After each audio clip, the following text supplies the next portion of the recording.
সবাই কেমন আছো? নিশ্চয়ই ভালো আছো সেই প্রত্যাশায় শুরু করি আমাদের নিয়মিত এই কুইজ শো জানার আছে বলার আছে। ইভান সাইরাজ তোমাদের সাথে থাকবো। আমরা কিছু তথ্য তোমাদের অনুষ্ঠানের শুরুতেই জানাই, সেই তথ্যগুলোর মাঝখানে অনেকগুলো বিষয় থাকে। আর আমরা সিনেমা দেখতে সবাই ভালোবাসি। আজ একটি চলচ্চিত্র মানে সিনেমা সম্পর্কে কিছু তথ্য তোমাদেরকে জানাতে চাই। বাংলাদেশের স্বাধীনতা যুদ্ধের পটভূমিতে নির্মিত একটি পূর্ণদৈর্ঘ্য চলচ্চিত্র অরুণোদয়ের অগ্নিসাক্ষী। স্বাধীনতা অব্যবহিত 1972 সালে এ চলচ্চিত্রটি নির্মাণ করেন বাংলাদেশের খ্যাতনামা পরিচালক সুভাষ দত্ত। মুক্তিযুদ্ধে লাঞ্ছিত নারীর প্রতি সম্মান জানানো এবং যুদ্ধ শিশুদের সমাজে বরণ করে নেয়া এই চলচ্চিত্রটির প্রতিপাদ্য বিষয় ছিল এবং সমকালীন মুক্তিযুদ্ধ ভিত্তিক অন্যান্য চলচ্চিত্রগুলো থেকে ব্যতিক্রমী অরুণোদয়ের অগ্নিসাক্ষী সমকালীন চলচ্চিত্র বোদ্ধাদের প্রশংসা কুড়িয়েছে বেশ। চলচ্চিত্র নিয়ে কথা বলতে বলতে এটাও জানাই আজ আমাদের সাথে অতিথি হিসেবে একজন চলচ্চিত্রেরই মানুষ আছেন। তিনি চলচ্চিত্র পরিচালক বুলবুল বিশ্বাস। এই মুহূর্তে আমার কাছে মনে হয় সবার কাছে পরিচিত একটি নাম। আর তোমরা আমাদের সাথে আছো, ফোন করবে, ফোনে নিশ্চয়ই কথা হবে। স্বাগত। ধন্যবাদ। কেমন আছেন? আমি আল্লাহর রহমতে অনেক অনেক ভালো আছি। আশা করি আপনি ভালো আছেন। আমিও ভীষণ ভালো আছি।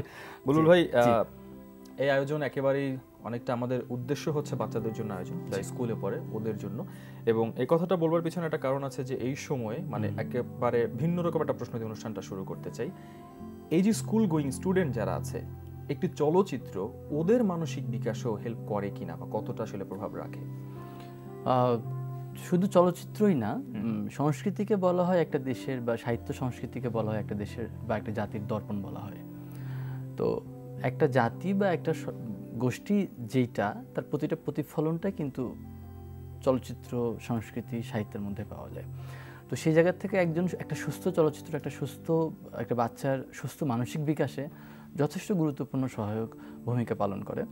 শুধু শিশুতোষ চলচ্চিত্রই যে তাই কিন্তু না, অনেক ধরনের চলচ্চিত্র হতে পারে। চলচ্চিত্র বিভিন্ন জনরা আছে, বিভিন্ন শ্রেণী বিভাগ আছে। এবং আপনি জেনে থাকবেন যে একসময় মিনা কার্টুন বাংলাদেশে না, সারা পৃথিবীতে কিন্তু ব্যাপক আলোড়ন সৃষ্টি করেছিল। এবং সেটা বাচ্চাদের মধ্যে, আমাদের মধ্যেও কিন্তু যথেষ্ট একটা, আমরা মিনা কার্টুন দেখি বড় হয়েছি। এক্স্যাক্টলি। তো আমরা মানে খাবারের পূর্বে হাত ধুতে হবে, এই যে স্যানিটেশনের বিষয়গুলো বা ব্যক্তিগত পার্সোনাল হাইজিনের যে জায়গা, মানুষের মানবিক হওয়া বা বন্ধুত্বের জায়গা, স্কুলে যাওয়া, এক্স্যাক্টলি, এই যে বিষয়গুলো কিন্তু আমাদের মধ্যে বেড়ে উঠেছে মিনা কার্টুনের থ্রুতে। বা আমরা ছোটবেলায় ছুটির ঘন্টা বলেন বা অরুণোদয়ের অগ্নিসাক্ষী, এটা কিন্তু ছোটবেলায় দেখা তো তখন থেকে মুক্তিযুদ্ধের চেতনা কিন্তু একটা ভিতরে একটা কাজ করে। চমৎকার। এই মুক্তিযুদ্ধের চেতনা নিয়ে আপনার একটি শর্ট ফিল্মও রয়েছে এবং সেটা বেশ প্রশংসিত, পুরস্কৃত। জি, আপনাদের দোয়াতে। সেটা সম্পর্কে আমি আমার ঠিক রতনের রাজনীতির পূর্বে আমার রাজনীতি ফিল্মের যিনি প্রডিউসার, তিনি প্রডিউসার ছিলেন আশফাক আহমেদ। রতন ডক্টর মোহাম্মদ জাফর ইকবাল স্যারের একটি শর্ট স্টোরি বা ছোট গল্প থেকে অনুপ্রাণিত একটি শর্ট ফিল্ম ছিল, যেটা কিনা 20তম কলকাতা আন্তর্জাতিক চলচ্চিত্র উৎসবে প্রদর্শিত হয়েছে এবং 5ম Siliguri Siliguri international film festival best ফিল্মের অ্যাওয়ার্ডও পেয়েছে। সেটা শিশুদোষ একটা চলচ্চিত্র। আচ্ছা, ফ্যান্টাস্টিক। এবং সেই মুক্তিযুদ্ধের পটভূমি বা চেতনা, সেটাকে ধরে রেখে পরবর্তীতে রাজনীতিতে ঢুকে গেলেন এবং এই সময়ে আমার কাছে মনে হয় যে বাংলাদেশের গল্পের ছবি, পরিপূর্ণ বাংলাদেশের ছবির কথা যদি বলি, বা একটি সফল ছবি এখনো পর্যন্ত দাবি করতেই পারি, বলতে পারি আমরা, ইনশাআল্লাহ, রাজনীতি, সেটা নির্মাতা আপনি। তো সেই রাজনীতিতে জড়িয়ে পড়া ছবির একদম শুরুর দিককার একটু গল্পগুলো শুনি আজকে। পৃথিবীতে আমাদের মনে হয় সবচেয়ে শর্ট বা সবচেয়ে স্বল্প মিটিংয়ে, স্বল্প সময় কি বলে এটাকে, সবচেয়ে স্বল্প দৈর্ঘ্য মিটিংয়ে আমাদের ফিল্মটা মিটিং কমপ্লিট হয়েছে। মানে সিদ্ধান্তে আসা বলতে আমরা সেন্সর বোর্ডে একটা কাজে গিয়েছিলাম, আমি এবং আমার প্রযোজক আশফাক আহমেদ। ওখান থেকে নামছি, শিলিগুড়ি ফিল্ম ফেস্টিভ্যাল থেকে ফোন আসলো এবং তারা বললেন যে কংগ্রাচুলেশন, আপনার ফিল্ম বেস্ট ফিল্মের অ্যাওয়ার্ড পেয়েছে। তো উনি ফোনটা নামিয়ে আমাকে বললেন যে কংগ্রাচুলেশন বলবো। আমি ফর হোয়াট? তো উনি বললেন যে রতন এরকম বেস্ট ফিল্মের অ্যাওয়ার্ড পেয়েছে। তো আমি বললাম কংগ্রাচুলেশন টু ইউ। উনি বললেন let's make next production. Then I said, আমি শর্ট ফিল্ম আর বানাবো না। তো উনি বলেন যে who are asking you to make a short film? Alright. Then done. এতটুকু মিটিং আমাদের। আমি সিরিয়াসলি, উনি বললেন তুমি কাকে চাও? তা আমি বললাম যে শাকিব খান এবং আনিসুর রহমান মিলন। Alright. ওই মাঝখানে আরেকটা প্রশ্ন ছিল, আমি বলেছি আমি কিন্তু কোনো আর্ট ফিল্ম বানাবো না, because you are investing some money, so আমি একদম টোটালি কমার্শিয়াল ফিল্ম, টাকাটা যেন একটা ফিডব্যাকের একটা বিষয় থাকে। উনি বলেন ডান। এতটুকুই মিটিং। ওকে, এবং তারপর থেকে আসলে 3 বছর চলে গেল। সেক্ষেত্রে বলা যেতে পারে যে অনেকটা প্রভাবক হিসেবে কাজ করেছে রতন, এবং সেটার পরে একটি এরকম একটি সিদ্ধান্তে এসেছেন। বাট আপনি প্রথমেই একটি আর্টিস্ট পেয়ারের নাম বলছিলেন, they are the finest actor in our country, definitely. Why? Not only in our country, I think in our subcontinent also. Subcontinent. So এটা কেন প্রথম মাথায় আসলো যে তাদের কথাগুলো প্রথমত শাকিব ভাই তো বাংলাদেশের সুপারস্টার, তো শাকিব খান মানে কে চায় না যে একটা বড় প্রোডাকশন করতে। হু নোজ, আমার সাথে একজন সুপারস্টার মেবি ফোনে এখন আছে, অবশ্যই দেয়ার সুপারস্টার লিটল কিডস, এরকম একজন সুপারস্টারের ফোন ধরে আসি। Hello superstar. হ্যালো, আমি আব্দুল মুগনিশ। আচ্ছা, কেমন আছো? ভালো আছি। স্কুলের নাম বলো আর কোন ক্লাসে পড়ো?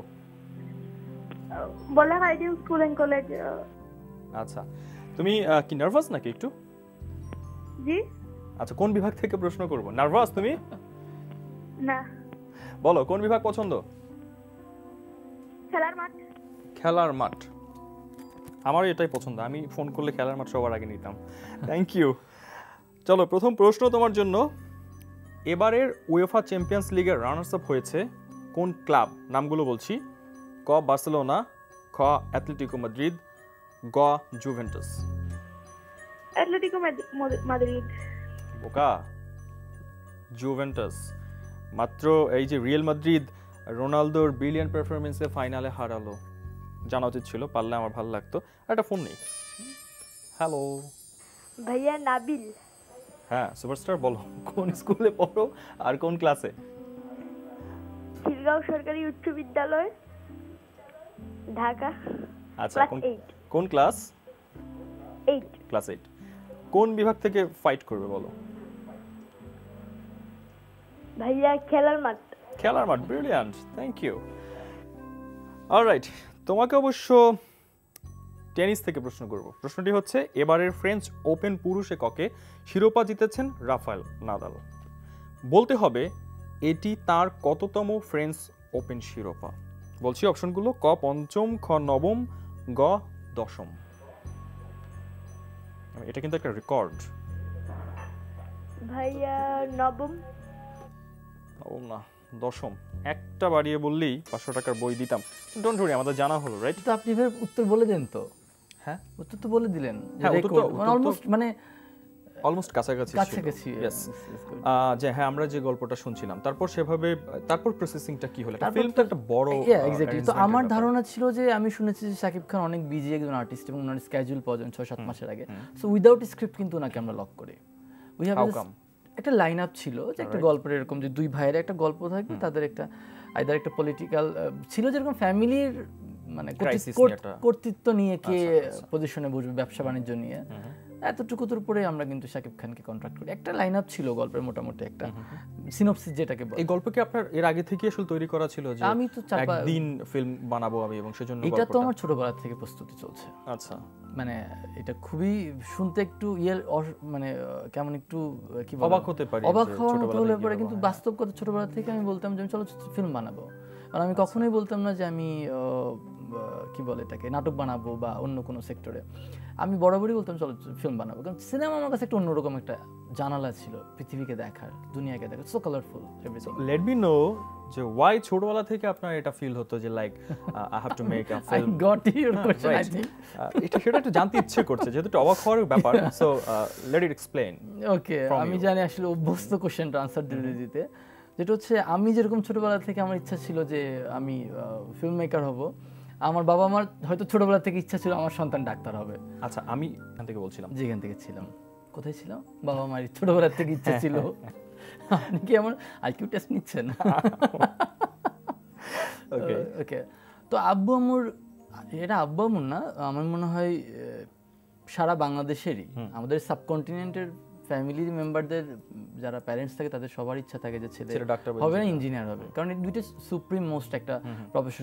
ছেলের জীবনটা বা মেয়ের জীবনটা, সন্তানের জীবনটা সিকিউর হোক। Not only secure, it's a very noble profession, both of that. মানে আপনি আর্কিটেক্ট বলেন বা ইঞ্জিনিয়ারিং বলেন আর ডাক্তার ফিজিশিয়ান বলেন, দুইটাই খুব নোবেল প্রফেশন আমি মনে করি। বিকজ অফ আর্কিটেক্ট বা ইঞ্জিনিয়ারিং এর ক্রিয়েটিভিটি জায়গাটা অনেক বেশি। So a creative guy never B a good guy.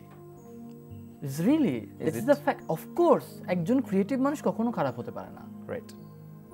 আমি প্রশ্ন করলাম আরো আপনার কাছ থেকে এটা ওদের মাঝখানে পৌঁছে দেওয়ার আমি জন্য। বাচ্চাদেরকে বলি যারা ছবি, এই যে আমার বাবা মা কিন্তু ছোটবেলা থেকে আমাকে ছবি আঁকার স্কুলে ভর্তি করে দেয়, এই যে আমার মননশীলতার জায়গাটাতে ক্রিয়েট করা। এবং আমি যখন ক্লাস কেজি ওয়ানে আমার বাবা কিন্তু আমাকে একটা জল রঙের একটা বক্স কিনে এনে দেয় ছবি আঁকার জন্য, সে আমার প্রথম কিন্তু ছবি আঁকার হাতে খড়ি। সো এই যে একটা জল রঙের বক্স কিন্তু আমার বাবা আমার জন্য একটা দুয়ার প্রশস্ত করে দিল, একটা জানার জায়গাটা, দেখার জায়গাটা। আমি যেটাই দেখতাম সেটাই পেইন্ট করতাম আমার মতো করে। তো সেইভাবে কিন্তু আজকে রং থেকে কত কিছু করে সেখান থেকে হাইলি ইন্সপায়ার্ড। সো একটু এবার সরাসরি ইনভলভমেন্টের মধ্যে যায়, যখন রাজনীতি আসলে তার রূপটা পেতে শুরু করলো, তার শরীরটা গঠন হতে শুরু করলো, সেই এক্সপেরিয়েন্সগুলো, শুটিং এক্সপেরিয়েন্স এবং সেগুলো একটু ডিটেইলস শুনতে চাই। আমি প্রথম দিন ক্যামেরা ওপেন করলাম বাংলাদেশে গুলিস্তান জিরো। আমরা অন্যান্য কাস্ট নিয়ে অলরেডি সবাই জানে, তারপর অন্যান্য কাস্টগুলোর কথা একটু বলি। খুব ভালো প্রশ্ন করেছেন। আমি যেরকম থ্যাংক ইউ, এই জন্য আপনার সাথে এসেছি, নতুবা আসতাম না। যেটা হচ্ছে যে শাকিব খান, আনিসুর রহমান মিলন, অপু বিশ্বাস, সাবেরি আলম, সাদেক বাচ্চু, অমিত হাসান, শিবা শানু, আলিরাজ, বিপাশা কবির, চিকন আলী, কমল পাটেকর, সুব্রত দা, শম্পা রেজা, দেবাশিস বিজন। আমি বলতে গেলে দু একটা নাম ভুলে যাই সবসময়, ডক্টর রিঙ্কু সুলতানা, লাবণ্যলিসা, আমি সরি আরো ভুলে গেছি হয়তো কিছু। এরা আছেন আমাদের ফিল্মের অভিনেতা অভিনেত্রী হিসেবে। আমি বাংলাদেশের সব বেস্ট যারা আছেন তাদেরকে আমি সবাইকে গেট টুগেদার করেছি এক জায়গায়। আর সে সাথে মিউজিক কম্পোজ করেছেন হাবিব ওয়াহিদ ভাই, প্রীতম হাসান, শান এবং ফুয়াদ আল মুক্তাদির। ফাইন। ওই যে শুটিং এক্সপেরিয়েন্সে ছিলাম, এবার শুটিং সেটা শুনি। ভয়াবহ শুটিং এক্সপেরিয়েন্স। প্রথম দিনে আমি হরতালের সিকোয়েন্স করলাম একটা, যে বাংলাদেশে হরতাল হলে কোথায় হবে? ঢাকাতে, Gulistan zero point. That is the most prime place because of রাজনীতি ফিল্মের নাম। তো আমি 200 এক্সট্রা, 100 ইউনিট মেম্বার, সঙ্গে শাকিব খান, অপু বিশ্বাস, একদম হুলুস থুলুস অবস্থা, গুলিস্তান পুরো এলাকাটাকে ব্লক করে দিয়ে সকাল থেকে ইভিনিং অবধি শুটিং। মানে অ্যাকচুয়ালি এতটা হ্যাসেল আমার ধারণা। এটা তো চ্যালেঞ্জিং ছিল, রাইট? ভীষণ চ্যালেঞ্জিং। আমি বলি ওভারকাম কিভাবে করলেন? ওভারকাম আমি এখন বলি যে আমি জীবনে এরকম সিকোয়েন্স আমি করব না, অ্যাটলিস্ট বাংলাদেশে, বিকজ অফ এখানে আমি পারমিশন নিচ্ছি, কিন্তু দেখা যাচ্ছে যে সাধারণ জনগণের ভালোবাসাকে কিভাবে আপনি ইয়ে করবেন। Right right. সো এইটাকে তো অস্বীকার করার কিছু নেই। আমি কেন বাংলাদেশ শব্দটা উচ্চারণ করলাম? ভাবলাম যে ঈদের পরের দিন শুটিং করবো, রাস্তাঘাট ফাঁকা থাকবে, কিন্তু মানুষের ভালোবাসা ভাই, নারায়ণগঞ্জ থেকে কোথা থেকে শুনেছে শুটিং হচ্ছে, সব চলে আসলো বাস টাস ভর্তি করে। এবং আমাদের মুহূর্তের মধ্যে হরতাল তো না, পুরো একটা মহাসমাবেশে পরিণত হয়ে গেল জায়গাটা। It's very difficult, but overcome হয়েছে। বললাম স্কিল পিপল, আমাদের ইন্ডাস্ট্রির লোকজন, আপনার আমার মতো কিছু সব সাধারণ মানুষ, ভক্তজন মতো যারা সাহায্য করেছেন, সবাই মিলে আসলে সবাই মিলে সেটা পসিবল হয়েছে। আর সবাই মিলের কথাটা যখন আসে, এরকম কোনো কিছু আসে, তখন আমার মনে হয় যে আরো একজন, তো অনেকেই আমাদের সাথে ফোনে থাকে, ওদেরকে মিলিয়ে তো এই অনুষ্ঠান, একটা ফোন নেই। অফকোর্স। কে বলছো? হ্যালো হ্যালো, হ্যাঁ, নাম বলো। আমি নাবিলা বলছি। স্কুলের নামটা বলো আর কোন ক্লাসে পড়ো? জমিলা খাতুন বালিকা উচ্চ বিদ্যালয়, ঝিনাইদহ, ক্লাস 7। আচ্ছা, তুমিও তো সুপারস্টার, ওকে আবার সুপারস্টার না বললে মন খারাপ করতে পারে। নাবিলা আমার বাড়ি কুষ্টিয়া। ফাইন। এবার একটু বলো যে কোন বিভাগটা তোমার পছন্দ? বাংলার মুখ। বাংলার মুখ বিভাগটা নিচে আমি, হ্যাঁ, thank you for your kind assistant. Alright, চলো নাবিলা, প্রথম প্রশ্নটা হচ্ছে, কোন কমিশনের রিপোর্টে বাংলার জমিদারি প্রথা বিলোপের সুপারিশ করা হয়? অপশনগুলো বলে দিচ্ছি। ক ফজলুল হক কমিশন, খ ফ্লাউট কমিশন, গ হার্টলি কমিশন। বলো। অপশন খ ফ্লাউট কমিশন। তুমি কি এটা মানে কনফার্ম, মানে কনফিডেন্ট? জি না ভাইয়া। আচ্ছা ঠিক আছে, তোমাকে কনফিউজ না করি। Brilliant, correct answer. Thank you very much for achieving 500 টাকার বই, বিকজ আজকে তুমি প্রথম কারেক্ট অ্যান্সারটা করলা। সো আমরা সেকেন্ড কোয়েশ্চেনে যাই। মহামুনি বিহারের অবস্থান কোথায়? জায়গাগুলোর নাম: ক দিনাজপুরের ফুলবাড়িতে, খ কুমিল্লার ময়নামতিতে, গ চট্টগ্রামের রাউজানে। বলো। ভাইয়া অপশন ক দিনাজপুরের ফুলবাড়িতে। আই এম সরি, কারেক্ট না। চলো আমরা জেনে রাখি, গ চট্টগ্রামের রাউজান। একটা ফোন নেই। হ্যালো হ্যালো, হ্যাঁ, নাম বলো। হ্যাঁ নাম বলো সুপারস্টার। আমার নাম মৌসুম। আচ্ছা, স্কুলের নাম বলো আর কোন ক্লাসে পড়ো? আমি ক্লাস 8 এ পড়ি ভাইয়া। ওকে, কোন স্কুল? শহীদ আনোয়ার। অলরাইট, এবার বলো যে কোন বিভাগ পছন্দ? খেলার মাঠ শেষ। বাংলার মুখ। বাংলার মুখ, বাহ। প্রথম প্রশ্ন বাংলার মুখ থেকে। বাংলার স্বাধীন শাসনকর্তা খিজির খান ওরফে গিয়াসউদ্দিন বাহাদুর শাহ ছিলেন অপশনগুলো: ক সুলতান বংশের, খ সুর বংশের, গ মুঘল বংশের। মানে কোন বংশের ছিলেন? আহা, ওর ফোনটা কেটে গেছে, আমরা একটু সঠিক উত্তরটা জানিয়ে রাখি। গ মুঘল বংশের। একটা ফোন নেই যেহেতু ফোনটা কেটে গেছে। হ্যালো। হ্যালো, আসসালামু আলাইকুম। ওয়ালাইকুম আসসালাম। নামটা বলো, স্কুলের নাম আর কোন ক্লাসে পড়ো? রাজীবপুর মডেল পাইলট উচ্চ বিদ্যালয়ের নবম শ্রেণীর, আমি ঐশী বলছি। বেশ, বলো যে কোন বিভাগ পছন্দ? বাংলার মুখ এবং খেলার মাঠ শেষ। Everyday English. Everyday English. Alright, প্রথম প্রশ্ন তোমার জন্য। দেখো, হ্যাঁ, মেক ফর মিন্স অপশনগুলো: A decided to go a place, B go somewhere, C make something for someone. বলো। Option C, make something for someone. Why are you laughing? Cute question. Alright, I'm sorry, correct না। And চলো আমরা কারেক্টটা জেনে রাখি, B গো somewhere. সেটা হাসলে মানে it's so difficult question করেন আপনারা।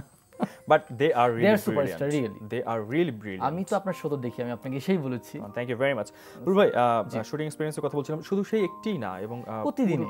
হ্যাঁ, পুরোটা জুড়ে। শাখারি বাজারের সেটে আমার পার ডে 100 এক্সট্রা থাকতেন, জুনিয়র আর্টিস্ট থাকতেন। ওকে। সো শাকিব খান হাঁটছে, উপবিশ্বের এদিকে হাঁটছে, 100 জন লোক এদিক থেকে এদিক যাবে, কে এদিক আসবে কে ওই দিক যাবে, কোন রিক্সা পাস করবে, এটা নিয়ে প্রতিদিন হিমশিম খেতে হতো। আর হোলির গানের কথা ভাই না বলেন আর। ওকে, না সেটা বলেন না, বলার মধ্যে না। আমাকে খুঁজে পাওয়া যেত না সেটে।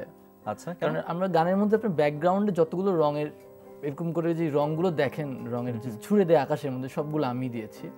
কারণ পুরো টিম হিমশিম খাচ্ছিল, ওরা বাতাস কোন দিকে যাচ্ছে এবং আর্টিস্ট কোন দিকে, ক্যামেরার অ্যাঙ্গেল কোন দিকে, ওরা বুঝে ওটা দিতে পারছিল না। তো আমরা দেখেছি এবং আর্টিস্টরাও, আমরা টেক দেওয়ার সময় উপবিশ্বাস, শাকিব খান হাসছেন, সুন্দর হাসি, কাট বলার সঙ্গে সঙ্গে চোখ কান বন্ধ করে সবাই বসে পড়তো। আচ্ছা, এত রং বাতাসে, খুবই ডিফিকাল্ট ছিল। বাট আমি খুবই লাকি যে আই গট শাকিব খান, অপবিশ্বাস এবং আনিসুর রহমান মিলনের মতো বা সমস্ত আর্টিস্টদের মতো এত কোঅপারেটিভ আর্টিস্ট পেয়েছে, যারা সেটা বিন্দুমাত্র মানে কখনো না বলে নাই আমার কোনো জায়গা থেকে। কুইজ শো জানার আছে বলার আছে এ পর্যায়ে ছবির গ্যালারি নিয়ে আমরা ফোনে কারো না কারোর সাথে কথা বলবো। কে আছো? ফোনটা কেটে গেছে নিশ্চয়ই, কেউ না কেউ ফোনে আছো। হ্যালো। হ্যালো, নাম বলো। আমার নাম আনিকা। স্কুল আর কোন ক্লাসে পড়ো? সরকারি কর্নেশন মাধ্যমিক বালিকা বিদ্যালয়, খুলনা, ক্লাস 10। ওকে, এবার কিন্তু ছবির গ্যালারি খেলবো, জানো তো? আচ্ছা, তাহলে একটা কাজ করো না, তোমার টেলিভিশনের ভলিউমটাকে একটু মিউট করো। মানে পুরোটাই করেছো? হ্যাঁ, করেছি। ধন্যবাদ। এবার তোমাকে আমি খুব সুন্দর এবং পরিষ্কারভাবে শুনতে পাচ্ছি। চলো ছবি দেখাই। ছবিটা দেখো। আমেরিকার এই স্কি তারকার নাম বলো। নামগুলো আমি অপশনগুলো বলে দিচ্ছি নামের: ক লিন্ডসে ভন, খ পল স্টিলিং, গ জেসিকা এনিস। জেসিকা এনিস। তুমি কি চেনো তাকে? মানে ছবি দেখে চিনতে পেরেছো? না। আচ্ছা, কিভাবে আইডিয়া করলাম, মানে কেন এই নামটা বললা সেটা একটু আমাকে বলো না। কনফিউজড, বাট হচ্ছে আন্দাজ করে বলছি। আন্দাজটা নিলাম, কিন্তু ডোন্ট মাইন্ড প্লিজ। হ্যাঁ, মানে কারেক্ট না, একদম মন খারাপ করবা না। সবসময় আন্দাজে লেগে যাবে তা না, আর এটা খুব কঠিনও ছিল আমি জানি। সো আমরা চলো সঠিকটা জেনে নিই। রাইট অ্যান্সার ছিল ক লিন্ডসে ভন। বলুন ভাই, see they are so honest, really right. And বলুন ভাই, যে কথাটা বলছিলাম যে এবার রাজনীতি ঠিক মুক্তির দিনের কথা বলি, এবং যে কথা বলছিলাম যে দাবি আমরা করতে পারি বা এটা বলতে পারি যে মানুষ এই সিনেমাটিকে অ্যাটলিস্ট ভালোবেসেছে, হলে গিয়েছে, এবং যে কথাটা সবচেয়ে বেশি আলোচিত হয়েছে, সব অভিনয় শিল্পী কলা কৌশলের প্রতি শ্রদ্ধা রেখে বলি, তাদের থেকেও উপরে উঠে এসেছে বা আলোচনার জায়গায় এসেছে গল্প। এটা ওটাও ভালো। আপনি আচ্ছা, আমি এই মুক্তির দিনের কথা এবং নিজের প্রথম চলচ্চিত্র, সেই মুক্তির যে ঠিক বলতে চাই না যে অনুভূতি কি, কিন্তু জানতে চাই সেই সময় আপনার ভিতরে কি আসলে কাজ করছিল এবং সেই দিনের এক্সপেরিয়েন্সটা। Nothing. Okay, I was nothing. ঈদের দিন রিলিজ। সো রাজনীতি ওই যে ঈদের পরের দিন যে আমরা হরতাল সিকোয়েন্স করলাম, ওইবার ঈদও আমি বাড়ির বাইরে প্রথম করেছি। আমার হোম টাউন কুষ্টিয়া, আমার ফ্যামিলি ওখানেই থাকে, বাবা মা ওখানে থাকেন। সিঙ্গেল। তো এবার ঈদটাও আমার এখানে ঢাকাতেই করতে হলো, কিন্তু আমার কোনো কোনো অনুভূতি কোনো ইয়ে ছিল না। উঠলাম, নামাজ টামাজ পড়লাম, ঈদের দিন সেমাই টেমাই খেলাম, তারপরে আমার অ্যাসিস্ট্যান্টের বাসা থেকে প্রচুর খাবার আসলো, বাসায় বুয়া রান্না করলো, খাওয়া দাওয়া করে একজন ফোন দিয়ে বললো যে আরে ভাই বসে আছেন যান সিনেমা হলে যান, সিনেমাটা দেখেই আসেন। আচ্ছা, তখন আমি কয়েকজনকে ফোন করলাম আমার টিম মেম্বারদের, এবং সবাই এগ্রি করলো, এবং তারপর আমরা পুরো গ্রুপ ধরে ফার্স্ট শোটা দেখতে গেলাম। আমরা কেন অনুভূতি নেই আমি আপনাকে বলি, বিকজ আমি যেটা করে ফেলেছি সেটা তুমি করে ফেলেছি, সো এখান থেকে রিভার্ট করার কোনো আমার ওয়ে নাই। So what I have did, I just did that. So এখন looking forward. So what next? What next? About film? Yeah, না আউট ফিল্ম বলবো না, ফিল্ম বলি। About film, okay fine. About film, আজকে রাতে একটা ফিল্মে সাইনিং হতে হচ্ছে। Wow, so we are too lucky. You should congratulate me. Oh yes, congratulations. Thank you. In advance. Thank you. এবং আমি ইন অ্যাডভান্স আমি এনটিভি থ্রুতে বাংলাদেশের সমস্ত জনগণকে বললাম যে হয়তো কাল পরশুর মধ্যে একটা অ্যানাউন্সমেন্ট পাবেন আপনারা, বা একটু দেরিও হতে পারে, কারণ আমি একটু সবকিছু গোপন রাখতে চাই। কারণ একবারে জিনিসটার আনন্দটা অনেক বেশি, বারবারে ছোট ছোট করে দেওয়ার চেয়ে। সো সবকিছু মিলে খুব ভালো যাচ্ছে। ফিল্ম নিয়ে আছি, আর পোস্ট গ্রাজুয়েশনের জন্য পড়াশোনা আবার শুরু করেছি, কারণ আমার সলিমুল্লাহ মেডিকেল কলেজের পোস্ট গ্রাজুয়েশনটা তো হাতছাড়া হয়ে গেল ফিল্মের কারণে, আমি ক্লাস কন্টিনিউ করতে পারিনি। এখন আবার নতুন করে চেষ্টা করছি নোবেল প্রফেশনে আবার কমপ্লিটলি এডমিট হওয়া। না, নোবেল নট অনলি দ্যাট, মানে আমি চাই না যে একটার জন্য একটা ছেড়ে দিব। আমি ফিল্মে, আমি মেডিকেলে আজকে এতগুলো বছর দিয়েছি, আমি সেখানে সাকসেস, আমি পোস্ট গ্রাজুয়েশন চান্স পেলাম, আমার মনে হলো যে এটা আলটিমেট সাকসেস একটা জায়গা। এখন মনে হলো ফিল্মে এবার টোটালি আমি চলে আসছি, এবং ফার্স্ট ফিল্মে এত ব্যাপকভাবে সারা, এত ব্যাপক মানুষের ভালোবাসা, এটা অনভিপ্রেত, অনভিপ্রেত কেন বলছি, এটা অভিভূত একটা বিষয়। এবং আমি বলতে যাই দেখে আমি বলতে যাই, কিন্তু আমি মানে ভাষা খুঁজে পাচ্ছি না, সত্যি এরকম স্পিচলেস একটা বিষয়। তো এখন ফিল্মে যেহেতু একটু, এখন মনে হয় যে পোস্ট গ্রাজুয়েশন একটু কোর্সটা কমপ্লিট করা উচিত, সো ওইটা তো আর নেই, এখন নতুন করে আবার পরীক্ষা দিতে হবে। এটা একটা খুব ভালো বিষয়, এবং এটা একটা ইন্টারেস্টিংও বটে যে আপনাকে পেয়ে যে বিষয়টা ভালো হলো, একই সাথে আপনার যে পেশার কথা আপনি বলছিলেন এবং পাশাপাশি ফিল্ম মেকিং, দুটোকেই কিন্তু আপনি কোনোটার প্রতি বিন্দুমাত্র অবহেলার জায়গাটা রাখেননি।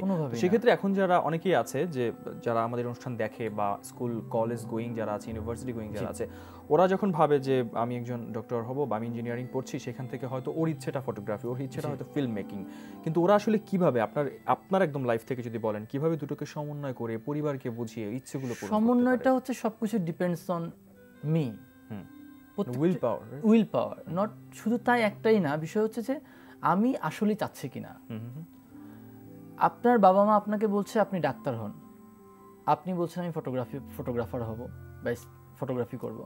আপনি যদি আপনার বাবা মাকে প্রপার ওয়েতে ডাক্তারিটা কমপ্লিট করে দিতে পারেন এবং ডাক্তারি পড়াশোনা যদি মনোযোগের সাথে করতে পারেন, তো বাবা মার তো কোনো কমপ্লেইন থাকবে না যে তুমি কি করছো কি না করছো।